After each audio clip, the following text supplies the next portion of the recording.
people know, Moreland has a very rich history in Dallas. It was founded in 1930. When you look at who have come through the doors of that Y and spent the night at that Y or spent time at the Y, Dr. Martin Luther King spent a night at that Y. So it had a very rich history. It moved to the location on Ledbetter in 1970. We bought the land in 70 and it was opened up in 72. And we wanted to keep that rich history alive and the impact the Y was making in the community. And we felt like, as we looked at groups that were interested, Four Oak Cliff just made so much sense with what they do, where they do it, to partner with them. So they have been a phenomenal partner. It's worked out great from their standpoint, I think. When I've talked to Taylor, it's worked out great from our standpoint. We partner with them. We'll work with them next summer to do swim lessons. There's a nice pool at the Moreland Y. But we're going to keep that Moreland history a part of the Y. We move that name to our Oak Cliff Y. It's the Moreland Family YMCA at Oak Cliff. The history of Moreland had been downstairs at the Moreland Y. When we redo the work, it'll be the first thing you see when you walk in the lobby. You'll have the history and that rich heritage. We want to keep that going, and the community know what the rich heritage is of that Y. So very pleased with that partnership. It's worked out great for us. I think Taylor would say the same thing. I know a couple of their board members have told us from their standpoint it works out great. So it really ended up being, I think, a win-win on what could have been a very difficult situation for the community to accept. Well, Curt, you talked a little bit earlier about the pandemic and how you've responded to that. Also, there were the winter storms earlier this year. That seems like a long time ago. That was still 2021. Can you talk a little bit more about the Catalyst Initiative and just what that's meant for the Y and for the people that you serve? Yeah, I will. We had before this, I had a meeting with a group, and one of the board members says, we only have 58 days left in 2021. I was like, wow. That doesn't seem like long, but by the same token, man, we can't get out of this year quick enough. Right. But Catalyst, Shawn, to your question, it's really the wise way that we meet the needs of the community. The work we do that really got magnified during the pandemic, we put it underneath the umbrella of Catalyst. So when I told you about the meals we've given away, it's over 100,000 meals, over 400,000 pounds of produce, 450 computers, 1,250 pints of blood collected, the emergency child care. That all falls under the Catalyst Initiative. But the initiative goes to other branches as well. It's not just a Southern Dallas focus. So, Shawn, you talked about the winter storm, the Snowmageddon thing in February. We opened up several of our Ys that had power as warming centers. So many of our communities didn't have heat or electricity. Our Ys that had heat and electricity, we opened up, people could come in and shower, they could charge their phone, they could blow off steam working out or go play basketball in the gym. It really worked out great so that the Y could stand up and do that. So Catalyst, the needs in the different communities under Catalyst, the branch defines what those needs are and then tries to meet those. Two examples I'll give you, Frisco and Plano. I was up at those two Ys in the last couple of weeks. They have collected and given away over 1,000 pounds of clothes each, working with teen runaway shelters, where we've collected the members bring in the clothes, or staff brings in the clothes, and we take that to these shelters. Well, those are needs in those two communities that we've got a lot of people coming through our doors. How can the members help the community? And it works out well. It's just the Y can be a convener and a catalyst underneath the initiative to meet those needs. This is Deconstructing Dallas. We are talking to Curt Hazelbaker, President and CEO of Metropolitan Dallas YMCA. When we come back, we're going to talk about the Turkey Trot, see how we might all be able to get involved in that. So hang with us through the break. This is Deconstructing Dallas. Shawn Williams, Ryan Trimble. We'll be right back right after this.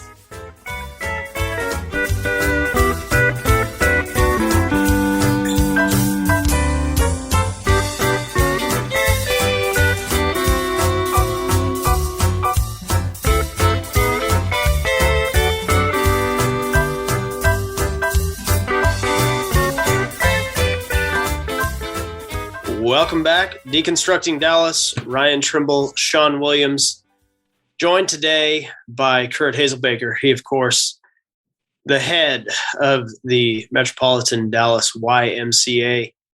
Curt, we were talking, you'd mentioned before the break about your swim lessons, and I know that the Dallas Y has a new goal to eliminate childhood drowning in North Texas. But what was the motivation for you and the Y in Dallas to take this on as a priority for the organization? Yeah, we had been doing a program called Safety Around Water, Ryan, for years. And Safety Around Water is a apartment swim during the summer. Our staff go out to apartments in predominantly Hispanic or African-American communities. We go there for a week. We provide swimsuits. And the goal is if a kid falls in the water, they can get on their back and swim to their side. And we had been doing that and doing it well, and about 3,300, 3,500 kids over the summer. And a couple of years ago, reading the morning news, it seemed like every week there was a drowning. And a lot of times there'd be a drowning where a kid went in, and then a second drowning when an adult went in to get the kid. Neither one of them could swim. And you had two drownings. And so what it struck me as, we have 18 pools. The Dallas Y owns 18 pools, and we're doing a summertime program. We should make this a bigger goal. So we went through a strategic planning process. We did a feasibility study and talked to different people, and our goal is to eliminate childhood drowning for kids 4 and under. It's the second leading cause of death next to birth defects, and it's the silent killer.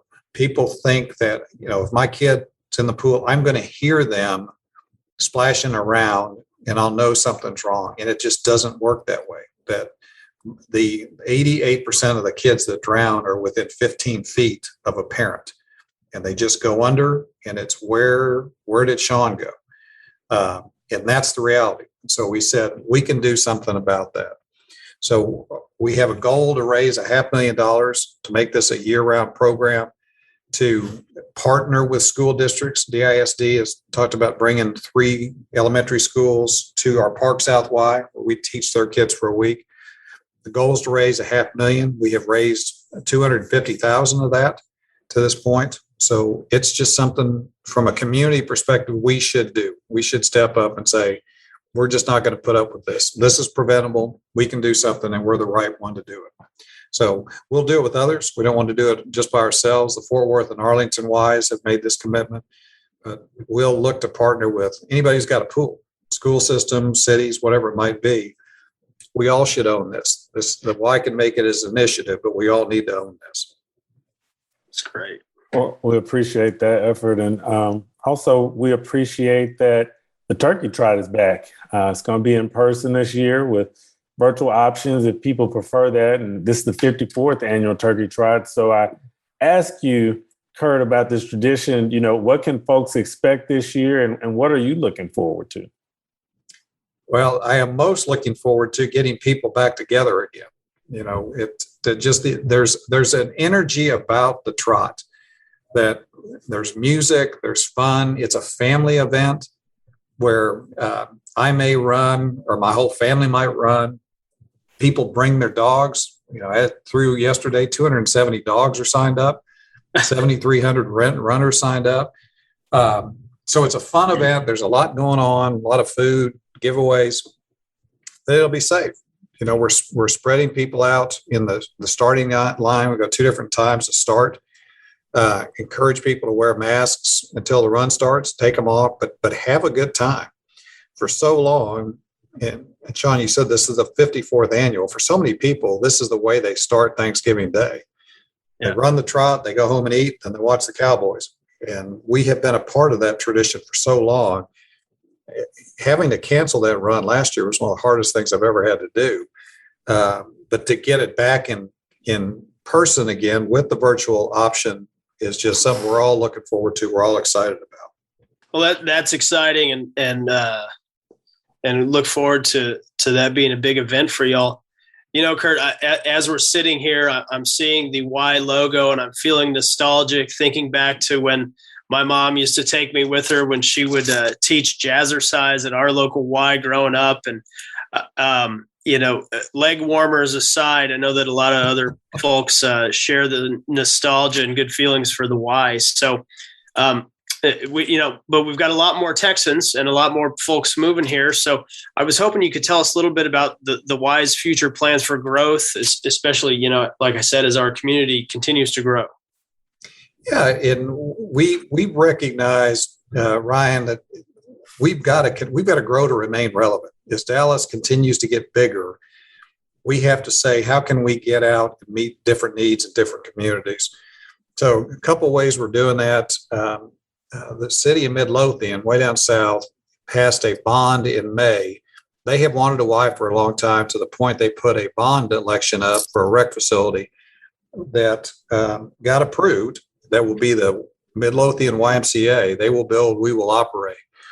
So there's an area that we're looking at. We have talked to other communities about partnering with them to provide different programming. Royce City's an example out east that will do their youth sports programs. Salina, Prosper have expressed interest in us trying to do something with them. So we're really looking to see where these areas are. How do we get in early? So as these communities grow, we're a part of that growth. And then as the community grows up, the Y grows with it. I think one of the neat things that we're really excited about is at the end of last year, we were fortunate to receive a $10 million gift from Mackenzie Scott. We've had a task force look at, what do you do with $10 million? How do you invest that so that it makes a meaningful impact and it can truly change how the Y operates? We're taking a portion of that gift to buy 2 mobile YMCAs. They're either going to be buses or trailers. You can imagine all branded out, music, where they go into communities that either have a Y, and we go in there to celebrate field days at schools, or maybe do jazz. We don't call it jazzercise anymore, but group exercise or aerobics. It could be a food distribution. We go into a community that needs food and we're handing out food out of the trailer, or to go into a community that doesn't have a Y and we come out and do youth sports or something like that. So we're really excited about getting those two. We've got a staff team working on what does it look like now? How do we program it? But the intent with those things is they're not sitting in a parking lot. Every day they're going out somewhere doing something within a community that people get excited about. Hey, here comes the Y bus. And that's one of the things we're really looking forward to from a growth standpoint. What you're really looking for is the next Curt Hazelbaker to drive these buses. Am I right? My bus driving days are done. Yeah, they don't have to worry about me driving that. We'll hire somebody who's a better driver than I am to do that. There you go. Well, for our listeners who want to find more out about you, Curt, about the work of the Y for sure, what are the ways that folks can find you guys? YMCADallas.org is the website, and then we're on all social media, so LinkedIn, Facebook, Instagram. They can find us and all of that. And what people see, Shawn, and you all know this because you worked with us for so long, is that what I hear most of is, I didn't know the Y did that. People have a perception of the Y. That's where I worked out. That's where I learned to swim. That's where my kids went to camp. And when they look at the things we do around education, the safety around water, I talked about STEM, people are surprised about really the magnitude of the organization. And that kind of goes back to your question, Shawn, about relevance, that we're providing things that the community needs that's different than when we started. We're doing it now. We may not be doing it in 10 years because there may not be a need for it, or we may have exploded in something that really proved to be a need.